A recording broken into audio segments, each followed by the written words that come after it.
రమ్య అనే 12 ఏళ్ల చిన్నారి ధైర్యవంతమైన పిల్ల. ఆమె గ్రామంలోని స్నేహితులతో ఎల్లప్పుడూ సాహస క్రీడలు ఆడేది. గ్రామానికి సమీపంలో ఉన్న హోండా సిలువ అనే ప్రమాదకరమైన అడవిని ఎవరూ దాటలేకపోయారు. ఒకరోజు రమ్య ఆ అడవిని దాటాలని నిర్ణయించింది. ఆమె తన స్నేహితుల సహకారంతో రాత్రి అడవిలోకి వెళ్ళింది. మార్గం చాలా కష్టంగా ఉండేది. పొదలు, వృక్షాలు భయానకంగా ఉన్నాయి. అడవి లోతుకి వెళ్తున్నప్పుడు ఒక పెద్ద పులి ఎదురైంది. రమ్య ధైర్యంగా ముందుకు వచ్చి రాళ్లతో పులిని భయపెట్టింది. స్నేహితుల సహకారంతో పులిని తరిమి పంపారు. కొంత దూరం ప్రయాణించిన తర్వాత వారు ఒక చిన్న పల్లెకు చేరుకున్నారు. అక్కడి ప్రజలు వారిని ఆశ్చర్యపడి ఆహ్వానించారు. రమ్య ధైర్యం చూసి గ్రామస్తులు గర్వించారు.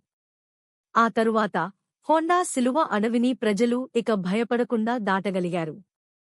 రమ్య ధైర్యం, స్నేహితుల సమన్వయం ఆ గ్రామానికి స్ఫూర్తి అయ్యింది.